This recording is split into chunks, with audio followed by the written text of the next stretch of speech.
Welcome in, football fans, to Robert Smalls Memorial Stadium, where we have the Battle of the East. And at that, a matchup that could prove very important later on in deciding who will win this very decisive Eastern Division, as the Lexington Miners face the Charleston Predators. I'm DJ Kilgannon. Joined with me today is Jesse Long. We have Jacob Clear and Corey Minner joining us on Stats Today. And of course, Cameron Irvine back at SFL HQ making everything happen. Jesse, super excited to hear what you have going on today and how you think this matchup is going to shape up. You know how I think it's going to shape up? It's going to look like medieval warfare, right? Especially at the line of scrimmage. You've got Yale Montana and Nick Hoagland that are going to run into some big, strong, and tough, ugly ogres behind the line of scrimmage, and Tony Roberto and Philadelphia Collins. I am really excited to see how this game is going to play out. And don't forget, on the other side of the ball is Gabriel Manning, who's a threat to score anytime he grabs the ball. Absolutely, a very explosive player they do have in their back pocket. Ladies and gentlemen, stay with us for the next hour and a half. Don't go anywhere, because it's time for some SFL football here on the East Coast, as we're going to see O'Neal in the back of the end zone. Those beautiful end zones, may I add, for Charleston. Let's take a look at this Lexington offense to start this one. Kenny Slider going to be leading the helm at QB. Deion James, Ian Francis going to be your backs. Alexander West, Gabriel Manning. Marquis Sango going to be your wide receivers. DJ Bandit and Chris Alther going to be your tight ends. We'll get to the rest shortly. Absolutely. Let's see how we start. 5-step drop for Slider. Going to shoot that one to the left-hand side and finds his Hall of Fame receiver, Gabriel Manning. I get the feeling that's going to be a theme tonight. Drop back, look around, number 18, over the top, boom. Easy pitch and catch. Certainly wouldn't surprise me. In the offensive line, you got Ricky LaFleur, Donnie Treverson, Oliver Tarask, and the ladies, Zena West, Phoebe Collins, and Jasmine Swift as your center. I have an offset eye here for Slider. That's Alexander West making his way from right to left on the motion. Stretch run to that left-hand side. Deion James having no luck as he gets wrangled down. Yeah, and absolutely, that was just going nowhere. Ben Bowman finds a seam in the gap. 3 seasons with Charleston so far. Formerly, he's doing a great job. That he is. 2 receivers to Slider's right as an I-form is set. 5-step drop for him. Shoots that one over the middle. And all it does is meet the hands of a defensive back there for Charleston. As I say, their defense. Let's take a look at them. Baron Went, Dan Dash, John Lawley, and Anthony Ellison, along with Pat Redding, going to be your defensive line. Tigga Clay, Khalil Thomas, Ben Bowman, going to be your linebackers. We'll get to the rest of them shortly. The Slider sets up in a single back look. He has trips to his right. Fires that one to that trip side. It's going to go to the back. As that one goes for 8, out of bounds just before the sticks. Hey, let me tell you something. You know, if you are the coordinator on that team there, right? If you're Anthony Ellison, you're very glad and thankful for the 12th tackler out there at the sideline, because he could have gotten for a whole lot more. Yeah, certainly could have. And a very nice job of the Charleston defense forcing him out there just shy of the sticks, like you'd mentioned. Lexington forced to get their punter involved early. That's Atachi Yuki. Spent 4 years of his 4-season career in Lexington. As we have an injury down on the field, that's number 53 for Lexington, going to go down. That's Will Overstreet.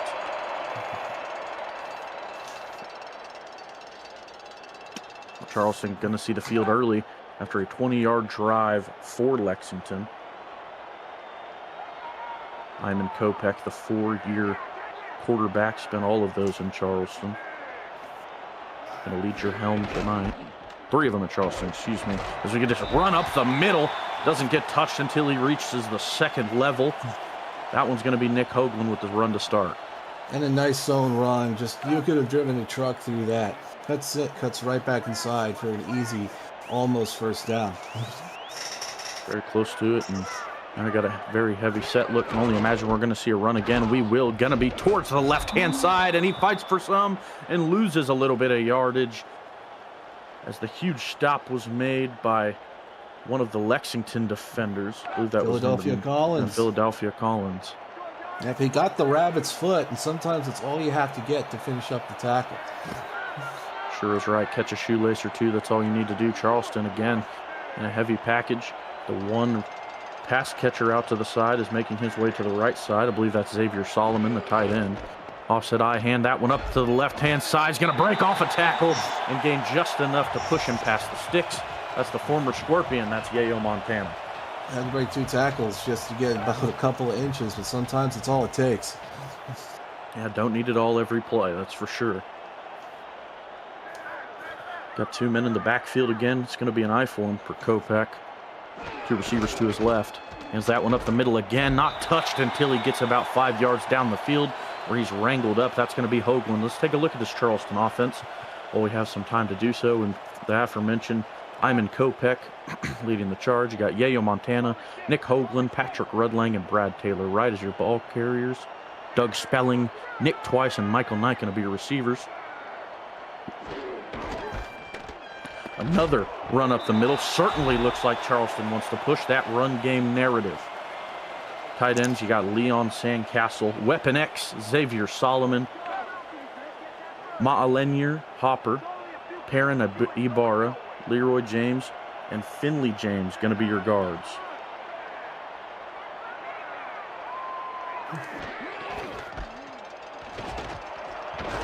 It's another run up the middle. Swallowed up just shy of the 50. Yayo Montana again.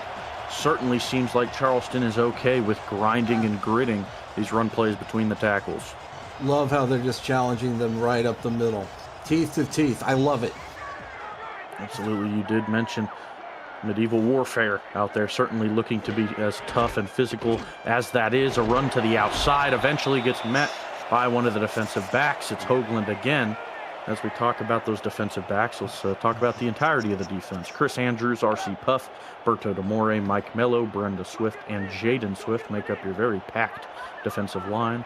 Philadelphia Collins, Iggy Turner, Tony Roberto going to be your linebackers. Nate Heslip, Jay Rock, Cameron Shaw, Travis Arthur, and Marco Swift make up your defensive back core. See some motion called for here from Kopeck. I believe that's Nick Twice making his way from right to left as we see a run right up the middle again. Certainly showing some dominance at this point is that front 5 for Charleston. Man, I'm glad we could finally get some time in for those intros. We haven't had any with how they've been moving this football down the field and the clock with it through the first quarter. Yeah, they're getting yards and taking time with it as a broken tackle is made and gets just past the first down marker. That's Rudlang, the 2-year running back, formerly from Los Angeles, making his way over in the offseason. You know, the next question I have for all 3 of these running backs is, what is your sleep number? Because, man, these guys probably have to get a lot of it the next morning. Yeah, I can only imagine so. That's going to be another run up the middle, bounces off a blocker, and continues for a gain of 6 is Hoagland. And, I mean, you can pay to run and let your backs get beat up like this when you have 3 of them and a fullback at your disposal. Hey, when they enlist and they sign the paperwork, that's what it says on the big print at the top. You're going to take a lot of hits. I believe that truly. I do. We're going to see another one up the middle. Doesn't get touched up until the point where he's already gained a first down, a 49-yard drive at this point for Charleston. Some great fullback blocking, you see, as I believe that was number 41 leading the way for the runner there. That's Lorenzo Neal. Absolutely. These fullbacks and this offensive line is dominating right now. Certainly is. Going to see some more motion called now. That's Michael Knight making his way from left to right. You see a defensive back following him across the field. Going to run to that right side as he's going to get bottled up. That's something we haven't got to say much of today. Going to get tackled for a 2-yard loss. That time it's Hoagland. Yep. And, you know, let's not forget, right, this Lexington defense is leading the league in tackles for loss as a team. Like, you're not going to get it on every single go with them. Oh, and they're going to decide to pass the ball this time. Almost picked off there by the Lexington Miners. That's Marco Swift, who would have loved to see that one back. I am sure of it. This is one of the problems that Charleston does have. I mean, Kopech is a very efficient passer, but he is prone to throwing interceptions. Sure is. I mean, we've seen him do one pass play up to this point, and the only person it hit was Marco Swift. And have a single back look here. Kopech takes his 5-step drop, moves to his right a little bit. So much time for him to throw. Shoots it there. He's going to find his target, and he's going to go well for a first down. That's number 87 for Charleston. That's just a great play by Javon Walker, going deep into the tight end depth chart there. He just comes out to the flat. And Kopech has all the time in the world, but he decides not to get greedy and to just take what the defense gives him. Yeah, it's a fantastic way to read your defense as routes develop. You saw number 96 for Lexington. That's Berto Demore, who was kind of back in a zone, and as soon as he shot towards the quarterback, he threw it over his head. Now we go back to this run offense from Charleston as they get tackled right at about the line of scrimmage. You look at the splits for plays up to this point, Jesse. It is crazy to look at. 2 pass plays up to this point to 13 run plays. This is a drive that is going to swallow up well the majority of the first quarter.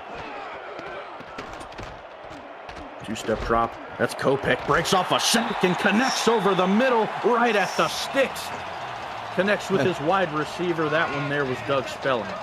And all the Devils are in the room there. Just great ability for Iman Kopech to just stay strong in the fire and to steel himself in the crucible and make that throw to Doug Spelling to make the catch. Yeah, it was looking scary there for a minute. As the pocket collapsed around Kopech, he looked like he has spent a lot more than 4 years in the SFL. With that throw is a handoff up the middle, is not even touched. That's Patrick Rudlang, who could have ran 20 more yards before he would have got hit. He could have done the waltz, the Macarena. He could have done, he could have done all sorts of ways running into that end zone. He had nothing but wide open space in front of him. And if you're Jacob Clear, you are smiling from ear to ear right now. That is what you love to see at the start of your football team. Yeah, I mean, absolutely. A drive that started with 8.5 minutes in the first quarter. You now kick it through the uprights and get 7, leaving just shy of 2 minutes on the clock. That is a 6.5-minute drive. 17 plays, just about 80 yards. I don't think you can write one up better than that if you're running the ball. You can't write one up better than that for sure, but if you are Anthony Ellison and you're the defensive coordinator on the other side of the ball, you know that you are kicking it off to a team that can score on just one play. Yep. That is certainly right, and special teams is always something you have to think about when you are playing Lexington, as well as their big playability. Gabe Manning being one of those guys who is very, very explosive almost at all times. You can have 2 receivers, 2 sliders right. That's Gabe Manning, who's going to make his way to the left-hand side. He got an I formation in his backfield. Takes a 5-step drop, pressure to his left, fires that one over the middle, connects with Gabriel Manning. The motion certainly paying off. What helps when you have a receiver like Gabriel Manning is that they also have other playmakers. Philadelphia Collins knows that. So a lot of times it creates confusion with the defense, right? Okay, if we push a little more to Gabriel Manning, it's going to open up the other playmakers. If we push to the other playmakers, it's going to open up Gabriel Manning. That's an amazing offense to have. Absolutely. Gabriel Manning coming into this week, top 10 in yards among pass catchers in the league. Hasn't been as explosive this season as he has in previous. That one going to be a run to the right-hand side. Is only going to gain 2. That's Ian Francis. Yeah, not too much there, but running the ball is also going to create honesty with the other side of the football. You don't want to throw it all the time. So you start seeing nickel from dime formation. You want to keep them honest with you too. Absolutely right. They go back to this formation. This time it's going to be a pitch to the weak side.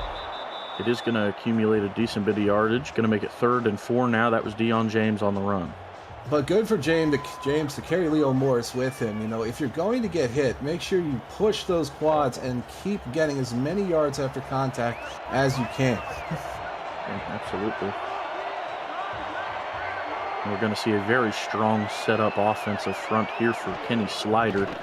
This is going to drop back and pass. That one goes over the middle. Maybe some miscommunication as that one is thrown to the backside of Gabriel Manning. And now, as right before Lexington punts this one away, let's take a look at the defensive backs we didn't get to mention previously for Charleston, who helped make the big stops there. Jacob Clear, Brandon Ewing, Leo Morris, Grant Hardaway, Matt Ryan, Sam Blotner, John Stamengo as a part of the defensive back core that helped make that stop there. And, of course, the kicker, Cameron Duty.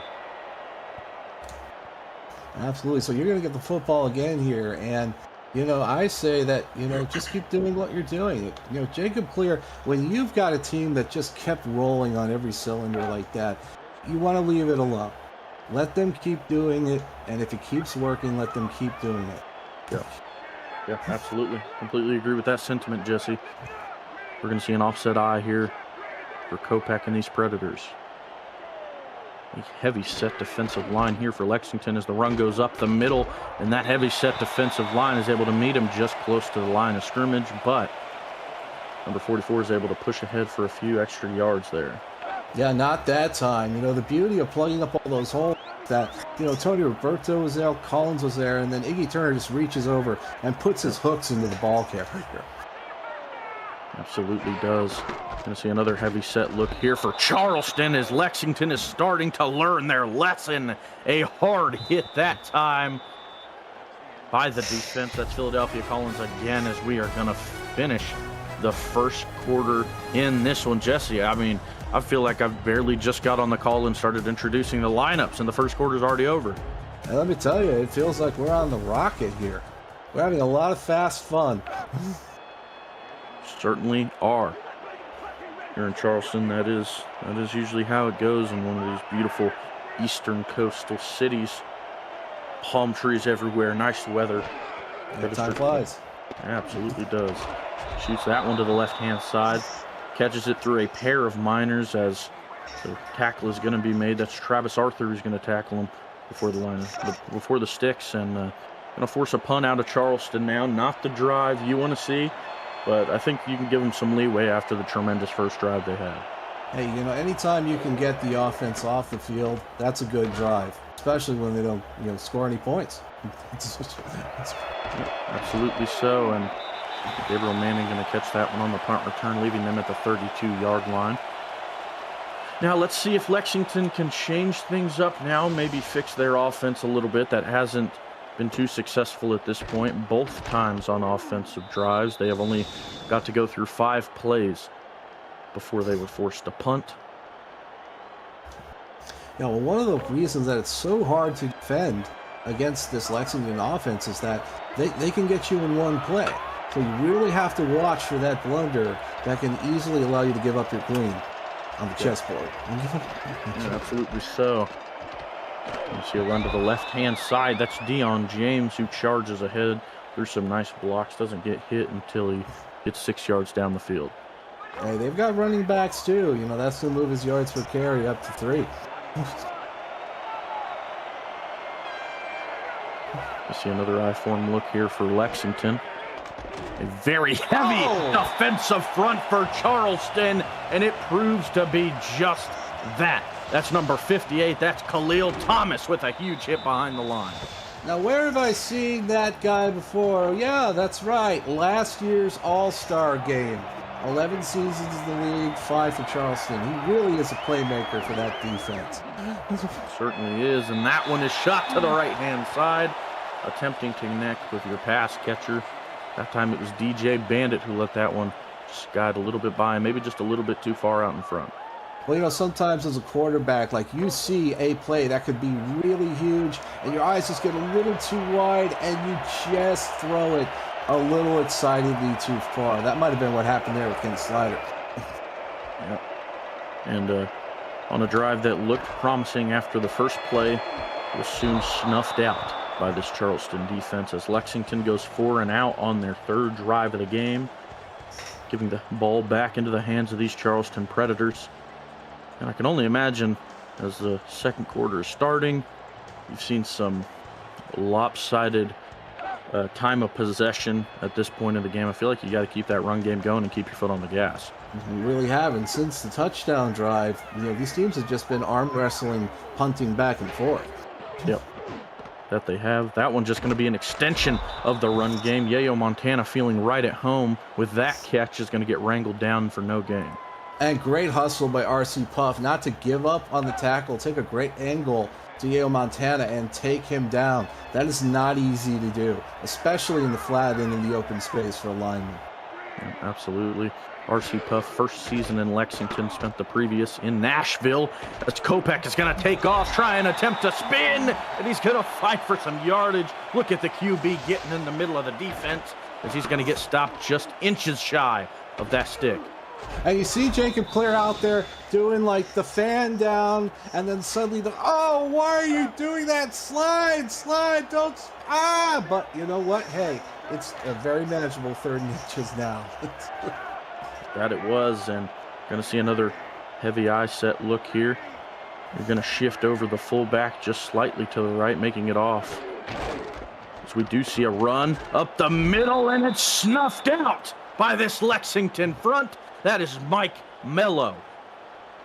Yep, no dice. That's what you love seeing when you're Jaden Swift. You know, remember we talked about medieval warfare. When you push the other side back, if they don't give, they dig their feet into that sand and that clay and into that stone and hold the line.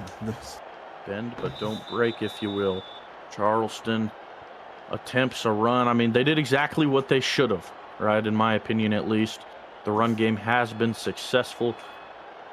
But Lexington, I mean, finally growing usual to it. I mean, this is something you had mentioned previously in the broadcast, Jesse. You got to keep the defense honest or they're going to start to expect it.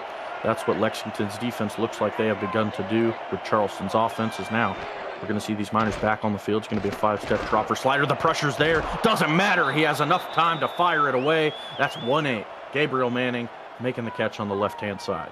That was just a great throw. And Kenny Slider could just feel like, you know, the snot on his neck from the defender here and just made the throw into a beautiful pocket. And it looks like triple coverage, but if you make a smart throw, it's not a bad throw. Yeah, I mean, he does a nice job of lofting it over the defensive back's head who tried to jump up and bat that one away. That was really the only place you could have placed that ball, and he did so. Offset look here for Slider, but it is a pass. Throws it over the middle. The catch is made. That's number 83 for the offense. That's Chris Arthur. Chris Arthur is definitely one of the more underrated tight ends in the league. 5 seasons, first with this Lexington Miners team, but he's also a playmaker as well. And that's 6'6", 260-pound frame.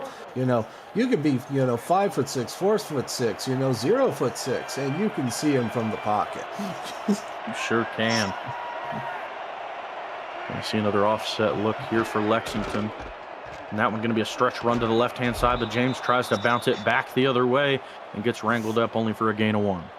It's a zone run where you go outside or go inside, and you just happen to guess the wrong side, and it happens. But keep attacking the line of scrimmage. And don't forget, a lot of times it doesn't work because it would have worked if it worked for someone else.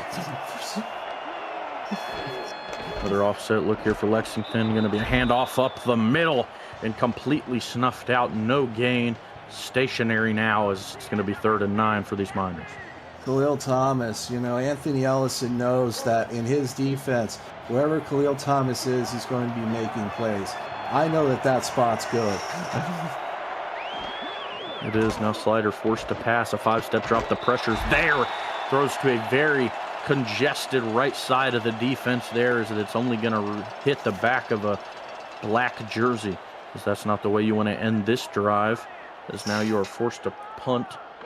Itachi Yuki certainly getting more work out of their leg than you'd like. Of course, it's always nice to have a punter, but in a perfect world, you never have to use them. Lexington certainly using them in this one.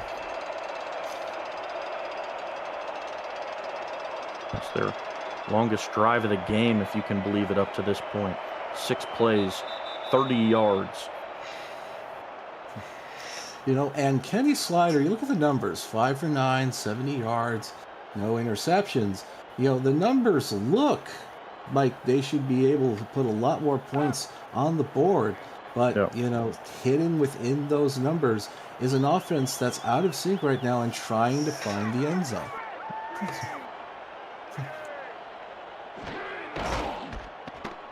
See a run towards the left-hand side. Just going to be completely snuffed out for a loss of 1. That was Hoagland on the run. Yep, and this defense is now finding its way back into that backfield. And like we said, you know, this tug of war here.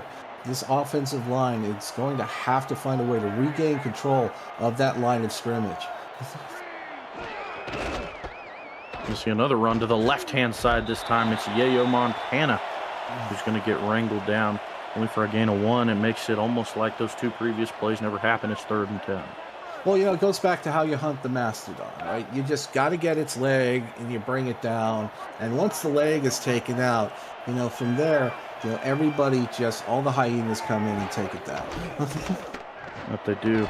That one's going to be a pass to the left side, and it's going to get a first down and some more. Ballerinaing down the sideline. What a play. That was Michael Knight. Knight him after that one as the catch was made. He ran back a ways and then still was able to dance around these defenders for a first down. You know, stats, I got a whole sheet of stats here, and I love our stat teams. They do a great job. But what really makes this game beautiful is when you see stuff you can't find in the stat column because you just get lost in the magic. Runs 10 yards back, makes a 15-yard game out of it. That's a playmaker. That it sure is. Going to see another run up the middle. That one for a gain of nothing. Lexington is really starting to hone in on this rushing game for Charleston. You know, I'm going to say Yayo Montana's sleep number is 98 because, you know, Tony Roberto just keeps driving that shoulder into him. I want to fire to the middle. Oh, man. Almost was to the other way. That one was an attempted throw to Xavier Solomon. Only finds the hands of Marco Swift there on what should have gone back the other way.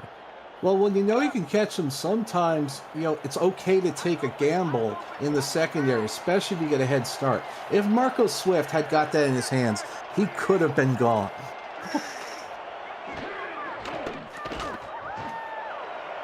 That one shot to the left-hand side, and again, is only going to find the hands of a Lexington minor. That time, it was J-Rock. There was nowhere to go with that. That offensive line got completely crushed on that play. Charleston, after getting snuffed out after Lexington defended the pass very well to end that drive, forced a punt here. And a good punt it is.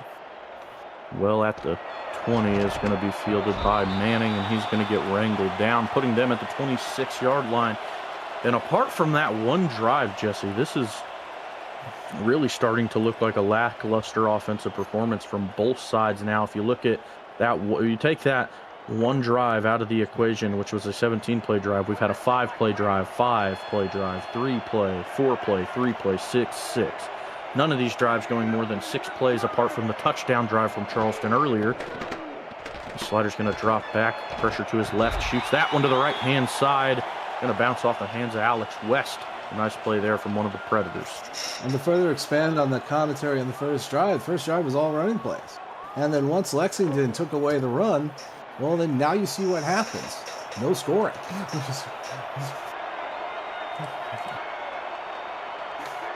See an I-form look here for Lexington. Going to see some motion. That's Alexander West making his way to the left-hand side of the formation. A defensive back follows him out that way. 5-step drop for Slider. Attacks the middle of the field. It's Alexander West, the previous motion man. Going to catch that one past the sticks. Great blitz pickup. They sent the kitchen sink. That offensive line, but everybody just picked it up so well for him to get it out to Alexander West. And Alexander West, he's got wide receiver 1 talent. He's often overshadowed by Gabriel Manning in his accomplishments.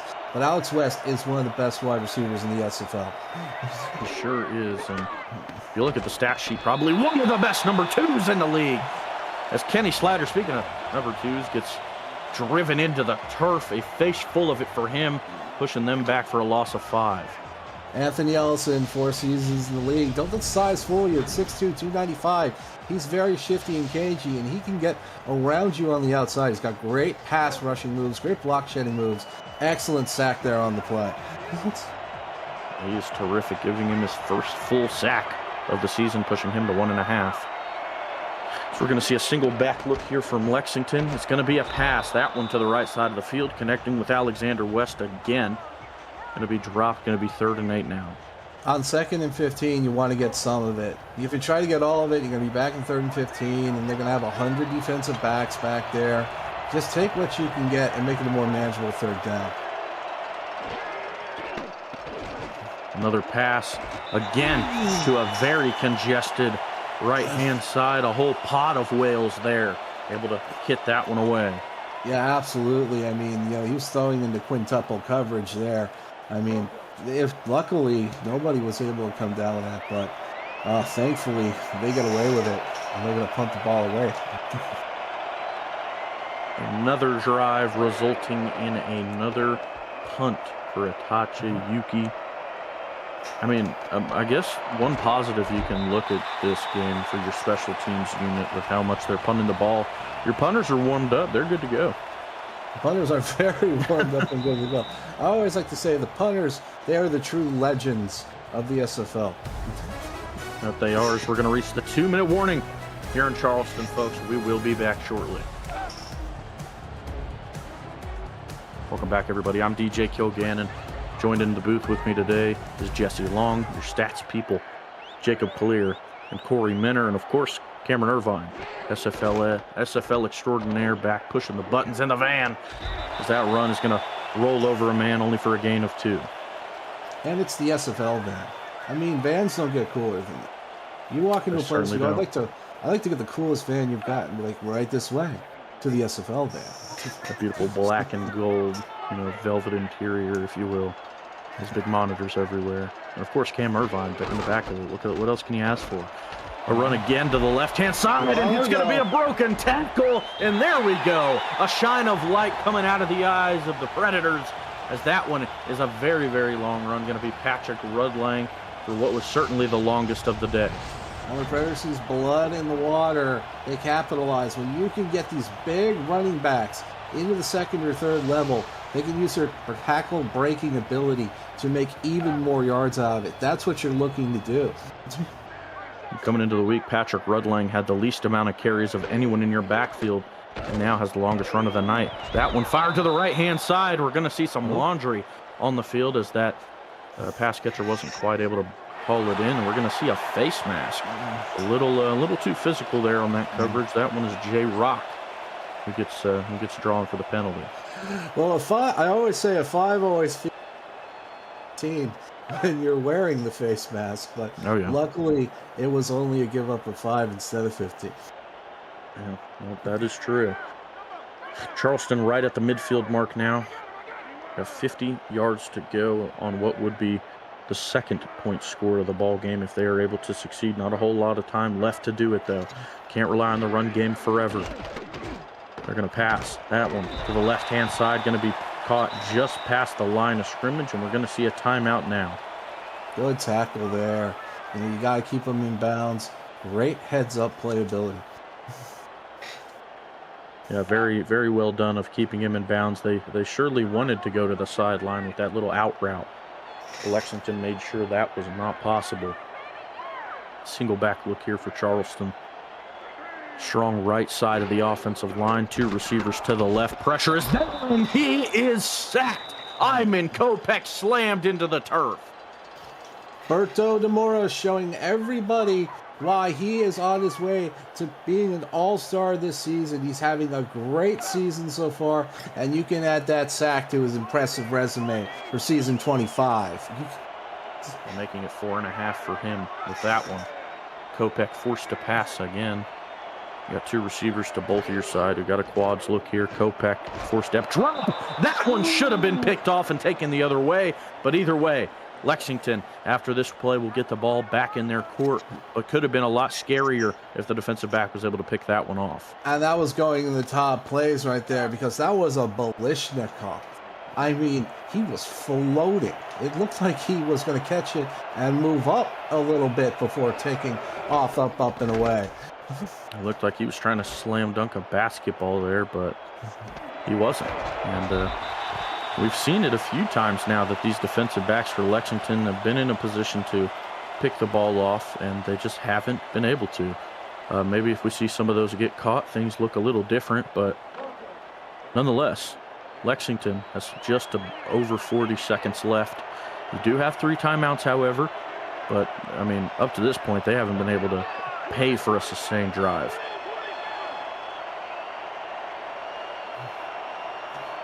Do not let Gabriel Manning get a step on your last man here. Yeah, very heavy front here for Charleston. They press him off the line, and they fire that one to Deion James out of the backfield. Gets wrangled down after a gain of 4, and it looks like Lexington is content letting the clock run out, as it's going to go past 30 and counting. A heavy set look here. We saw this look earlier, and they passed out of it. They do so again. That one to the left-hand side. It's going to be caught. That's DJ Bandit. Now we're going to see the timeouts fly. If you did that a little bit sooner, you still would have some time, but after the chance, they could have called the timeout earlier, but their time is cut in half from what it previously would have been. Kenny Slider, you see last season's stats there, as he comes out hoping to finally have a well-sustained drive while pressure is on his back. Maybe that's what he needs, just a little bit of pressure. Slider 5-step drop. You have some backs blocking in the backfield, and that one is shot to the right-hand side. You're going hurry-up offense here. You're under 10 seconds. 5, 4. They will snap the ball, and they hand it off to the left-hand side. It's going to be wrangled down. 1 second left. We're going to see a timeout. Yeah, depending on the outcome of this game, you know, there may be some talk about that on the SFL shows we'll be watching later. So we'll have to see how this game fully plays out. Takeda Yuki's longest of the season being 45. Looks like Lexington at least going to try for some points. Going to throw up a Hail Mary. Slider does so. To the right-hand side, nothing but turf, as that one is going to fall incomplete. Well, we're through one half of football, ladies and gentlemen.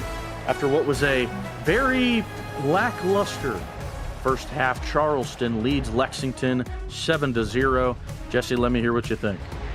Well, since the first drive, it has been a game of tug of war. 2 teams really trying to establish their own identities. But what I'm really seeing underneath all of it, the true story, is turnovers that are not being capitalized upon.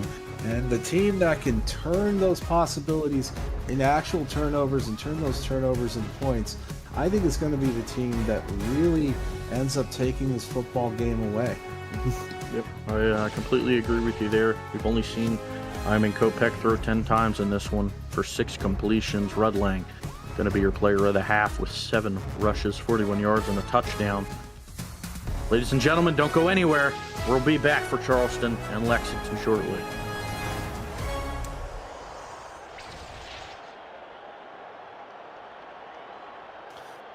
Now, if I'm Jacob Clear, what I want to do is get a little more creativity in my offenses. A little more creativity in my runs, more outsides, more sweeps. Certainly wouldn't be a bad idea. Welcome back. Glad to see all of you with us still, as we're going to have Charleston return one to the right-hand side. It's going to be at the 32. I am DJ Kilgannon. Joined with me in the booth is Jesse Long. Our stats keepers for tonight, Jacob Clear and Corey Menner. And, of course, Cameron Irvine making all of this possible on this beautiful Sunday evening. Now, yep, it's time. Yeah, it is. And now, after Charleston was quiet for a little bit after their first drive of the ball game, you talked about it. Maybe they need to mix things up a little bit as they come out in an I-form look, certainly looking like what we had seen in previous drives. You're going to motion out your fullback slightly, make it offset. That one a delayed handoff up the middle, and that one is going to charge ahead for a gain of 7. You talked about mixing up your looks as a running back. That'll certainly do it. Yeah, definitely, for sure. You know, you want to try to, now don't get me wrong. When you can get blocks like you just got on that play right there from Leroy James, okay, maybe we might not have to get creative. Maybe we'll do what we did the first time. Hey, you know, the ball bounce is funny. Well, I mean, you know, even just a little bit of a delay before your handoff is still a mix-up compared to what they did previously. That one going to be well past the first down marker. That one's red lane just shy of midfield. You have to do it. A lot of times it can also help if you scatter the box out rather than run the inside box. Go a little more horizontal with your plays. And that was just a great play right there by Patrick Redlane to get into the secondary once again. Like, I don't know what they talked about at halftime, but they're coming out swinging again. They sure are, looking like they're back to full form is this rushing offense. And again, a run not touched until he already gets 5 or 6 yards. Going to be a gain of 9 after things are all said and done. Just a nice outside sweep here. Nick Hoagland just finds the spot. That he does. Hoagland, 40 yards off of 12 carries, just over 3 yards a carry. Redlang, 49 yards, 8 attempts. About 6 yards per carry for him. He's been really successful. And then see another handoff. That one able to find room to the outside. It's Redlang again for the first down. This is good too, because not only are these running backs big, strong, they're also smart. And when you can create zone run plays to the outside where they can pick their lane, they can create big plays like that. Yeah, they sure can. And Redlang has been your big play back up to this point. Gonna see a run to the right-hand side again. That one gonna be bottled up for a gain of nothing. Oh, you know that's not comfortable, getting, driven into one defender by a defensive lineman. Oof. Yeah, that one hurt me up here. See an offset eye here for Kopech. He's going to pass this time. A lot of pressure. That one attacking the right side of the field. Might have been a little bit of early contact there for Cameron Shaw, as you're going to see 44 Iggy Turner down on the field. He certainly looks to be in pain. And to the look of it, not going to go anywhere off of his own accord. As we're going to see a flag here. Looked like some early contact. Was certainly the call. Cameron Shaw going to be marked up with a pass interference. And Iggy Turner is a great young player, and he often gets lost, among the other stars on the team like Tony Roberto and Philadelphia Collins. But with just 2 seasons in the SFL, he's really making himself as a playmaker on this Lexington Miners defense. Yeah, absolutely. And spent some time as a part of his front office down in Lexington when they were in the minor leagues. A great young player who just wants to be involved. That one going to be thrown over the middle. It's going to be caught. Charleston advancing into the red zone. That's Weapon X with the catch. And this is when the Charleston offense really starts humming on all 10 cylinders. Not only when they can get the run going, but to make these really smart, nice throws over the inside shoulder into the seam. This is when they really start moving the football. And now that they're mixing in some passes, it will certainly keep Lexington a little bit more honest. Kopech going to be set up in an I-form look again. A very heavy set defensive front for Lexington. This one goes to the right-hand side and bottled up before you can get back to the line of scrimmage. Nice play. Yep, and they're starting to get that balanced attack just like they did in the first quarter. And right now, they really are gassed. They're averaging 7 yards a play right now on this third quarter drive. Yeah, now you're certainly missing Iggy Turner. That pass previously was to the backup that came in to take him, and so was that tackle as a stiff arm's made on the left-hand side. It's Yayo Montana getting physical as he brings it inside the 5. I think that's one of the aspects of Yayo Montana that makes his game so good. He's also an extremely competent receiver as well. Yep. When he gets out in those flats and breaks those tackles secondary and at the third level, it can be deadly. Sure can. Now we're going to be inside the 2-yard line. We're going to have an offset look here. Lexington strong up front, but it doesn't matter. Doesn't even matter. They give it to Redlang up the middle, and he's going to get his second touchdown of the game. Let me tell you, it's tough getting into their half of the field. It's tougher getting in the red zone. And the toughest part is scoring at the goal line. And he did every single tough part of that drive here. Wow, what an amazing drive by Jacob Clear's offense. And that's a great statement to make at the beginning of the second half, letting him know that, hey, we ain't done yet. We're back. They certainly are. We've only seen 2 drives this game go more than 6 plays, both of which being the touchdown drives from the Predators. Duty. Oh yeah. We're having a lot of fun here. talk about a medieval matchup, Jesse. I mean, you nailed it on the head, brother. Oh man. We're gonna have to roll out some trebuchets and have them start going off. Or like those floating balloons, and then have guys shooting arrows out of it. I like it. I like it. That'd certainly spice up the game, if anything else. Just put a few guys with bows and arrows on top of the Dag's drone work blimp. I think that'll be close enough. That's a beautiful blimp, by the way. Seriously.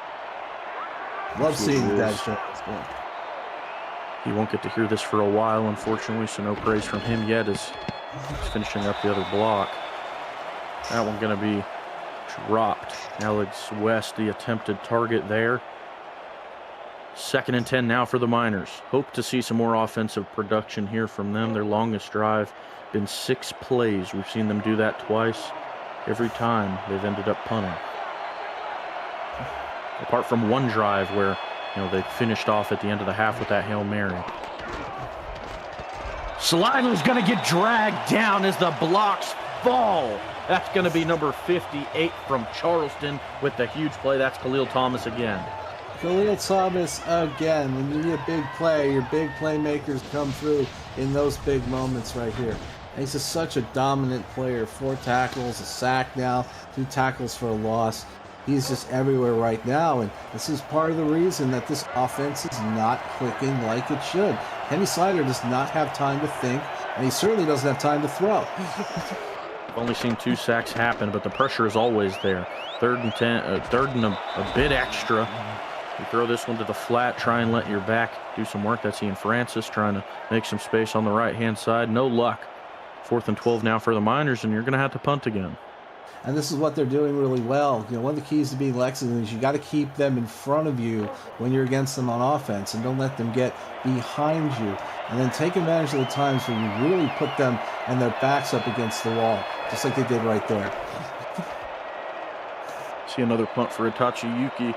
Please, I beg of the Lexington front office to get this young man some icy hot and some extra towels after the game. He is going to need it as that return is made past the midfield mark.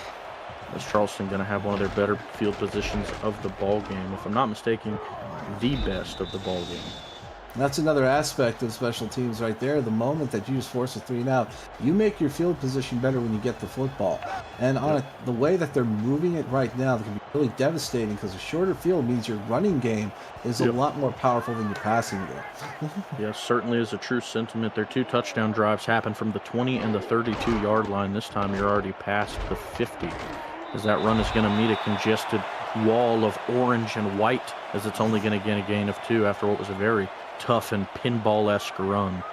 Yeah, sometimes you move the ball, and sometimes the ball moves you. That's absolutely right.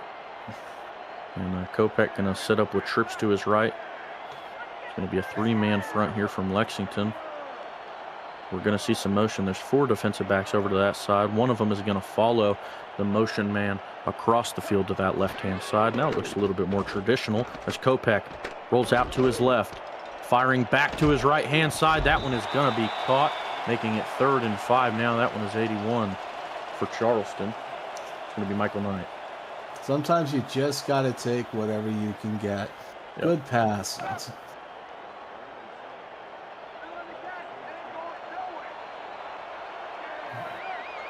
Offset eye here for Charleston. Again, Kopech in the backfield going to call for the motion from right to left. Number 12, Nick Twice making his way. A very far drop. Oh! But we're going to see some laundry on the field. Let's see what this call will be. Some pass interference again. I believe that was Cameron Shaw. It was. I got to see another look at this. From the initial pass, it didn't look like much contact, but we're not going to see any. Yeah, he almost caught it, too. I think the intent receiver was Michael Knight.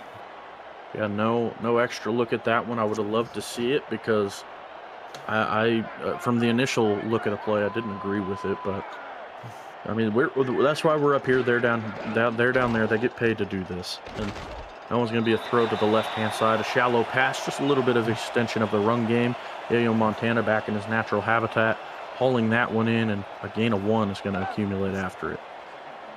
Let me tell you something. You couldn't pay me enough money to do what those guys do. It's fun, but oh, Sure is, and a tackle going to be made well behind the line of scrimmage. That time it's Nick Hoagland on the run, getting blown up in the backfield there by Philadelphia Collins. yeah. And if I got hit by Philadelphia Collins that much, I'd have to get a cryopod with all that money.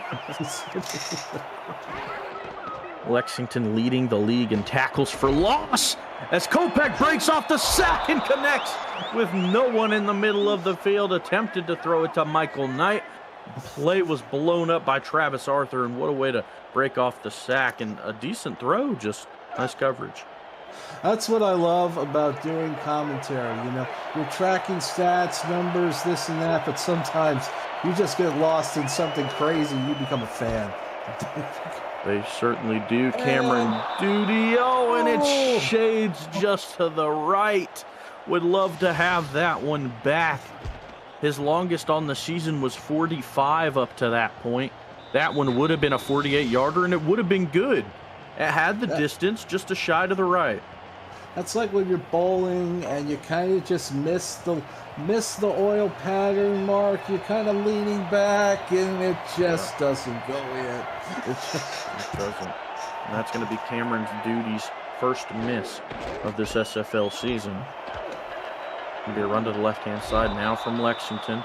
That's Deion James getting a nice run to start, and he is down. He's down. Oh, man. Talk about kicking someone while they're down. Lexington, who has struggled so much offensively this game, now has just lost their leading running back. That is going to be tough, but you know, this is an absolute testament. You never want to see anyone get hurt. We're all about tackles here, not injuries. But this is a just great showing by Anthony Ellison's defense here, just to keep this team in front of them and hold them so far to a shutout. One plus to look at is Deion James did go off the field on his own accord. Maybe we'll see him back here in just a while. Ian Francis, though, will have to take up the charge in his absence. That one going to be a gain of 1. And a great tackle. You know, he meets Ian Francis right there, Khalil Thomas, and he just literally wrestles him from going further forward and behind the first down marker. Now you just need a yard. We've seen this heavy set look a few times, and they've passed out of it. This time they will run to the left-hand side. Francis going to get eaten up by this pod of whales behind the line. And who else, Jesse? It's Khalil Thomas dragging him down. And they call him a pod because that's how they hunt. They hunt like a pod, and the one gets a little bit of blood out. The rest of them just show up.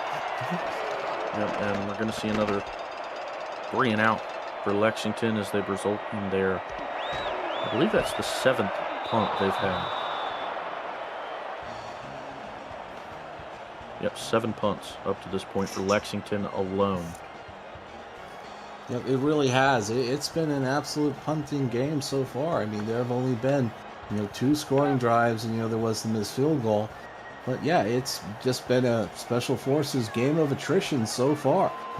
We've had 11 punts up to this point for both teams combined.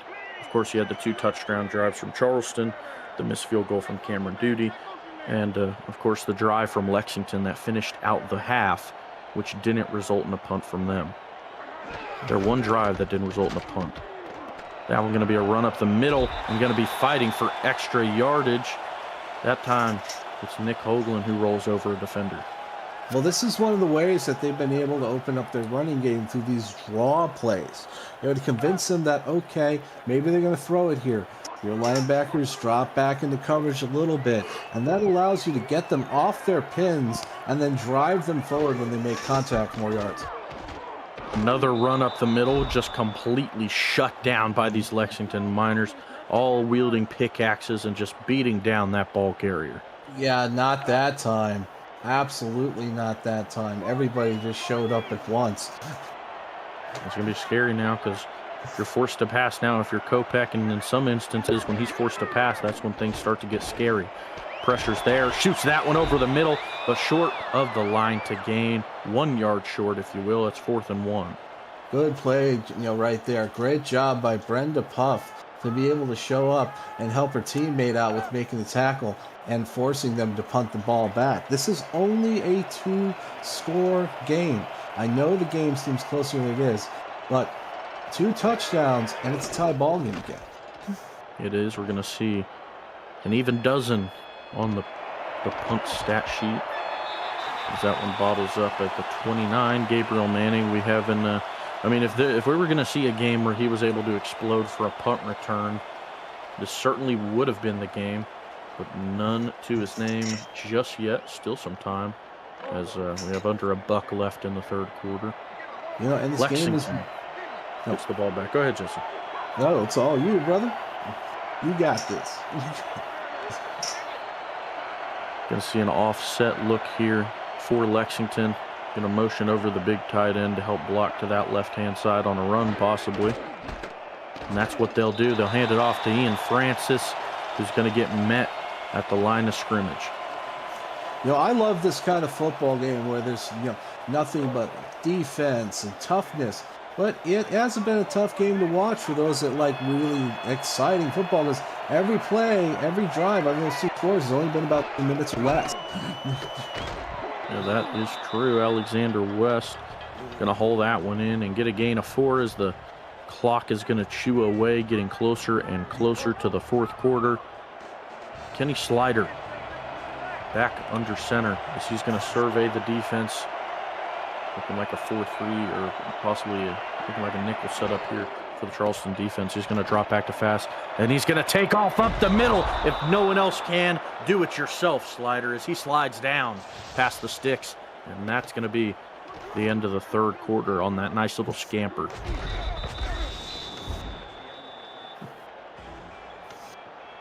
Get those 4s up! Throw them up. First 5 to do so in the chat get a free t-shirt. That's a lie. Don't listen to me. We'll be back. Oh, you got the shirt I'm wearing. I'll give you the shirt off my back. There you go. Welcome in, football fans. I'm DJ Kilgannon. In the booth with me is Jesse Long. Our statisticians tonight, Jacob Clear and Corey Menner. Of course, Cameron Irvine back in the van, making everything possible. That one going to be caught for a gain of 3. Now we got to see what happens here. If you look at the last 10 of Kenny Slider, 7 for 10 for 55 yards. It's a lot of efficiency, but it's not really moving the ball too much. That is a very true sentiment, as a rough hit is going to get made before the ball gets there. No laundry, as that one was within 5 yards of the line of scrimmage, excuse me. Lexington, after that previous play, is going to push ahead of 150 for their total yardage on the game. Single back look here for Slider. Going to be quads, 2 to each side. Shoots that one to the right-hand side, and no luck. Just sails through him. No one even able to get a hand on it. Chris Alther, I believe, was the intended target. And what defensive coordinator Jaden Swift and his assistant Chris Andrews have been doing here, their defense, please excuse me, their defense coordinator Anthony Ellison have been jamming these receivers. They've not been allowing them to really stretch their legs and use their speed to expand the field. Yep, that's exactly right. And a great game plan it has been. It's certainly worked in their favor.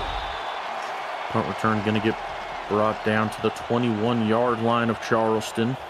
And, with how this game has managed, I feel like one well-sustained drive from Charleston, and this game is completely over. Because and it really can, yeah. Yeah, I mean, we've seen their 2 most successful drives of the night last 3.5 minutes. And, of course, the big one to start their first drive of the game, just shy of 7. So if this drive goes perfect for them, we could see Lexington get the ball back with 2 minutes and need 3 scores if they are able to put points up. They'll run the ball, and it's Hoagland dipping and diving through defenders as he charges ahead for 6. That's where those hurdles come in. Tracking, jumping over the hurdles, hurdling over those backers, and hurdling over those defensive backs, and all that cartilage that ends up falling down on the ground. You see another heavy look here from Charleston, I form. Lexington, a few men in the box. Handed off to the right-hand side, and that one pushes just shy of the first down marker. They'll call it inches as Rudlang is wrangled up. And the best part is they're not even disguising it. 2 tight end jumbo, both tight ends on the right set. This is like a power pitcher just throwing fastballs and not even bothering with the curveballs, the sliders, and the changeups. The only team using sliders right now is Lexington, if you will, with Kenny Slider, but on shoes. Charleston going to hand that one up the middle. He's going to bounce it to the right side. It's going to be Yayo who charges ahead through a defender for the first down. Keep it moving. I always say there's sides every football story. You, them, and the clock. And right now, it looks like the clock is on Charleston's side as long as they keep running the football like this. Yeah, you can't tango with 3 people, so Charleston says, why don't we just tango with the clock? That's what they're doing now. This time, though, Lexington does force Nick Hoagland out of bounds, stopping the clock just before the 8-minute mark. And one of the ways that you fight very powerful front sevens is you expand the offense horizontally, really spread it out, and get your running backs out there where they can be receivers in the flat and they can move along the sideline. Yeah, just an extension of the run game, if you will. Charleston not afraid to do it. We've seen it a few times because they're going to hand that one back up the middle. It's Rudlang who bounces forward for a first down. And then Iman Kopak has just been so efficient today, really moving the ball very well. Ball for 17, 5.8 yards per attempt, 84.9 QB rating. I mean, he hasn't passed much, but when he has to, it's pretty successful, at least in terms of looking at his run game as well. This one, a pitch to the right-hand side, going to be a gain of 3 before Hoagland is wrangled down. Yeah, absolutely. And what a great job by this Charleston offensive line. They've been absolutely dominating this football game so far. And it seems like Charleston may have switched up their depth chart and is trying out the backups, quote unquote, if you will. Hoagland, who was second in carries leading into this game with 37, and Rudlang, who coming into this game only had 5 carries, Jesse, as he's showing that he deserves a little bit more with that tough run going for a first down. But one of the things that you have to do, especially against power-strong linebackers like Tony Roberto, and remember, they're capitalizing on Iggy Turner's absence in there, is sealing it off with your tight ends to block into the second level. Yeah, they sure are. Rudlang, who we previously mentioned, came into the game with 5 carries for 20 yards, now is averaging 5 yards per carry. 14 carries for 70 yards. Certainly looking like he deserves the ball a bit more. And maybe that's why they're doing it. Test the waters, if you will. Michael Knight, that one's going to sail over his head for an incompletion. When I see Michael Knight, if I'm a back, I go, but if I can get him the ball, let me take a shot at it. Because we saw that play he made earlier. He is in an absolute play-making highlight reel move. Yeah, we haven't seen Charleston throw the ball downfield too many times. Unless, Kopak is forced out of the pocket. That one, another throw to the left-hand side, and that one is just wrangled up by Tony Roberto. And, these guys are tough, but at the end of the day, fatigue makes cowards of us all. I mean, you saw Roberto there, wasn't so quick to get up. He was on his butt a little bit too long. This defense has to get off the field. Yeah, they certainly do. If they want to stay in this one, it's going to be an empty look here for Kopak. Pressure to his right and connects over the middle. That's Doug Spelling again. We'd mentioned when Kopak is forced to throw, he's been coming through. That time he does so again. Just great efficiency, plenty of time to look for the open receiver. And look, that's a mismatch there. Tony Roberto, great tackler. But, when you can get your receiver, you can get Doug Spelling on a linebacker, that's just an absolute, you got to take that every single time. Yeah, absolutely do. I completely agree with you there, Jesse. Offset eye here. Going to be a run up the gut. That's Yayo Montana who charges ahead for a gain of 2. Has 5 minutes and 20 seconds left on the clock, and it's still continuing to charge down. And this is certainly looking like one of those drives where Charleston is going to command it and take off a lot of time. And tick-tock goes the clock. That it does. The only thing it does, really. Rudlang gets the ball towards that left-hand side. He's going to fight ahead, make it 3rd and 3. Another down where we could very easily see Charleston run the ball. And ideally, that's what they want to continue to do. And time plays no favorites. It just keeps ticking. Very true, Jesse. We're going to have heavy look here as they're going to bring their linebackers up 5 yards, and they're going to throw that into the middle. In a huge play there from Nate Heslip, as he's able to get a hand in there and bat that one down. Forced 4th and 3 now. This time, well in the range of Cameron Duty. Absolutely. Yeah, just what a really, great way to stop it and get him off the field. But this field goal attempt could put him down 3 scores. This is a huge kick. It is. It's going to go up. Slight to the left, and it slips into the uprights, making it a 17-point ball game. A 3-possession game now, like you previously mentioned. Oh, every fan is just like, just blowing as they can on that side of the stadium to push that in there. So great job out there on that half of the stadium. Yeah, absolutely. Charleston fans and this wind helping them out a great deal. The strong side of Robert Small Stadium today. Just pushing that football over.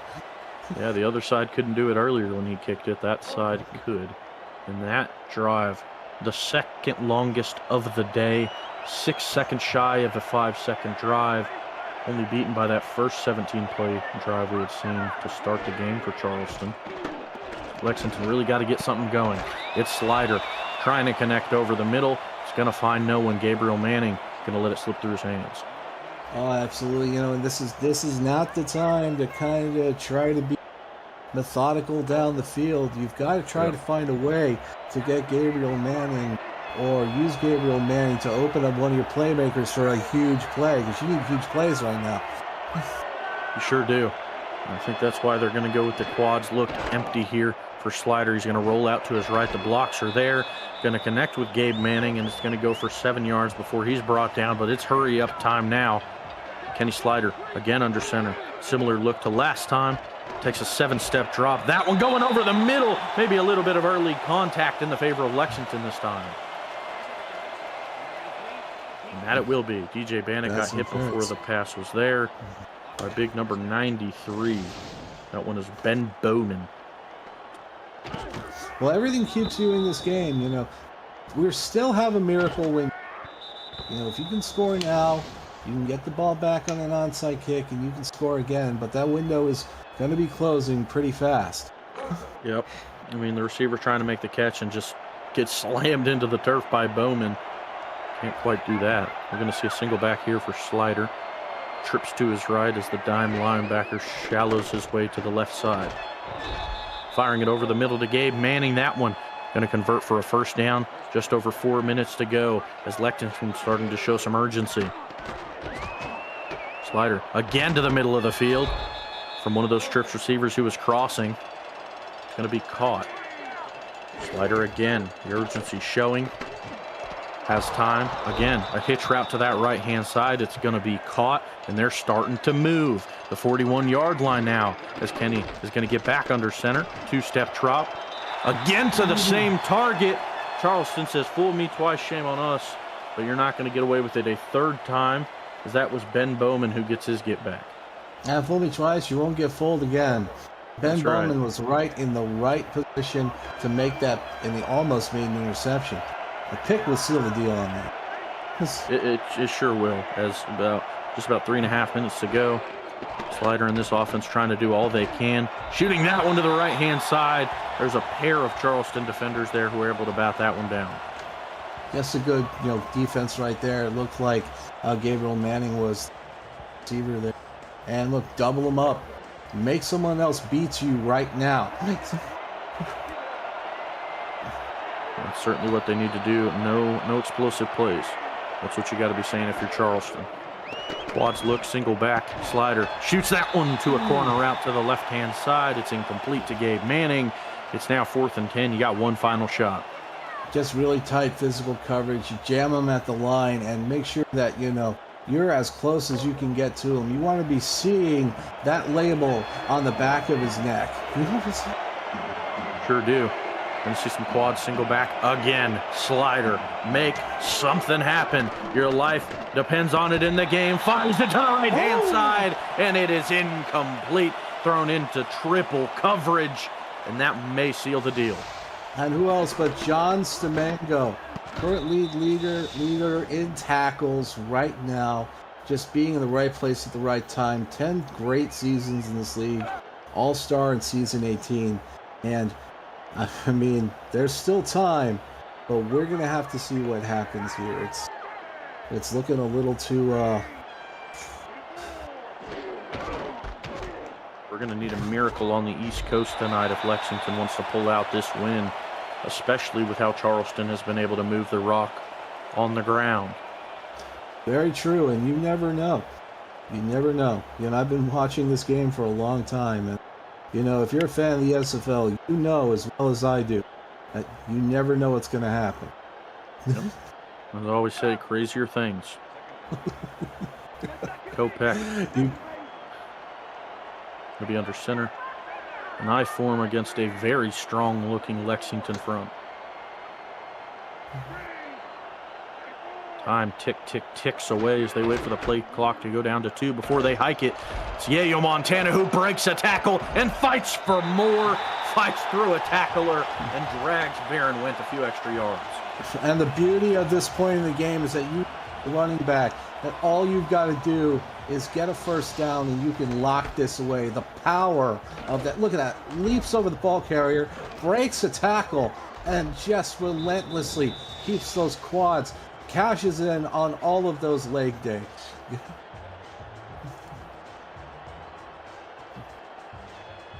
Charleston letting the game clock run down.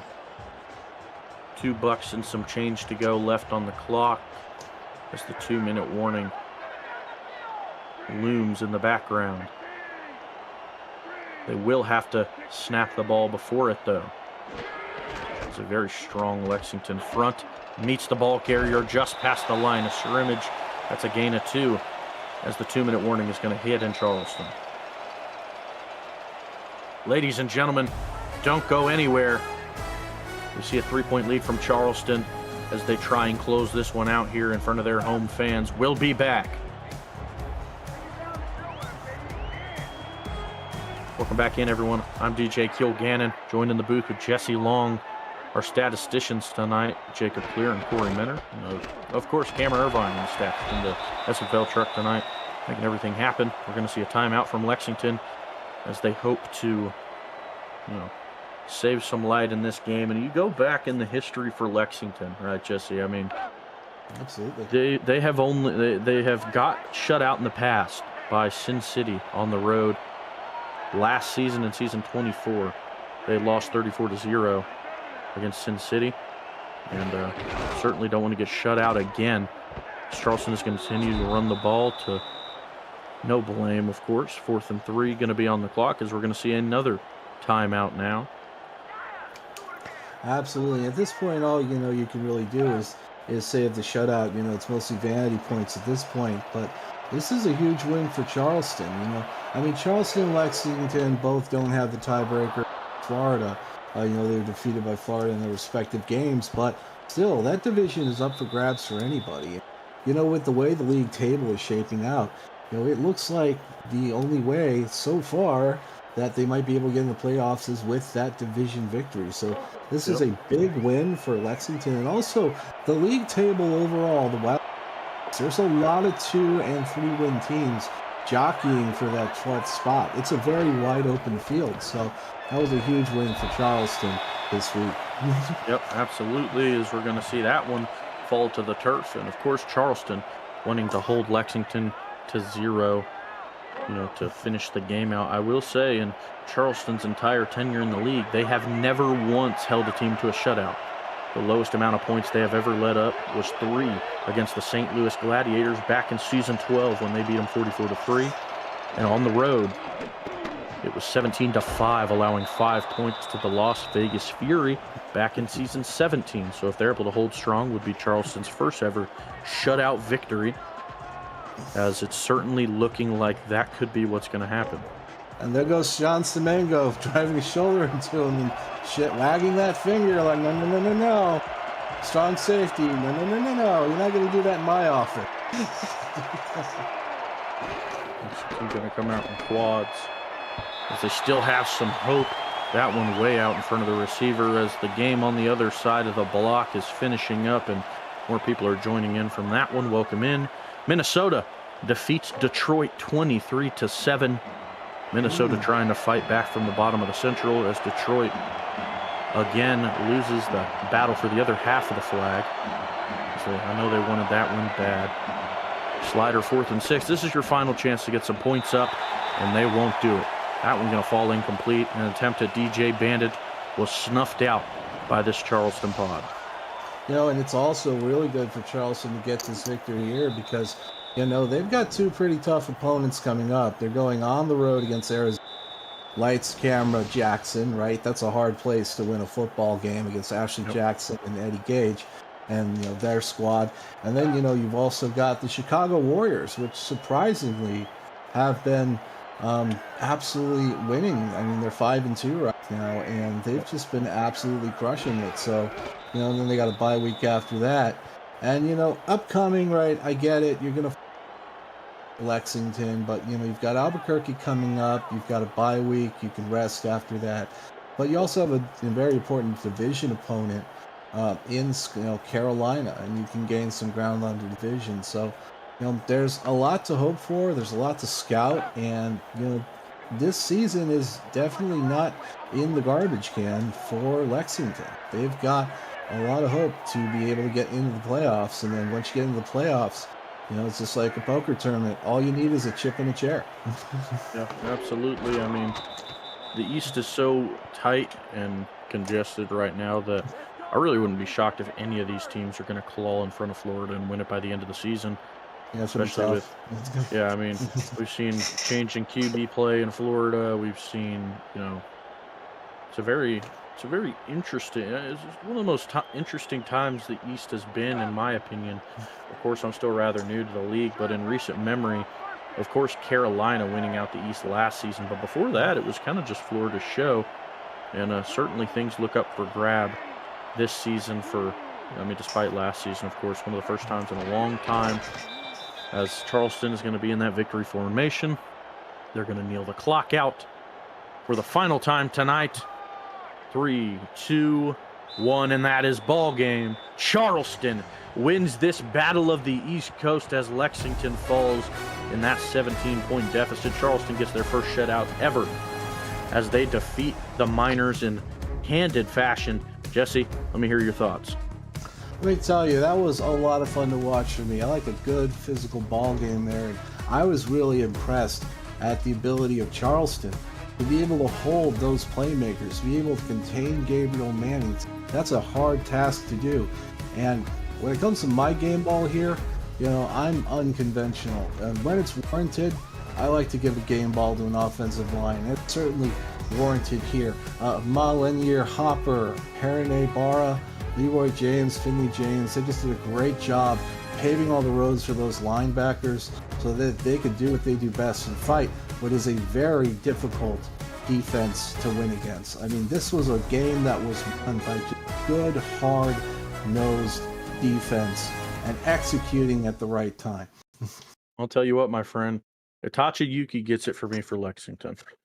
For his poor leg that I'm sure is so sore. Ladies and gentlemen, thank you for joining us in this evening of SFL football. My name is DJ Kilgannon, and from Jesse Long, our statisticians, Jacob Clear and Corey Minner, and of course, Cameron Irvine, have a good night.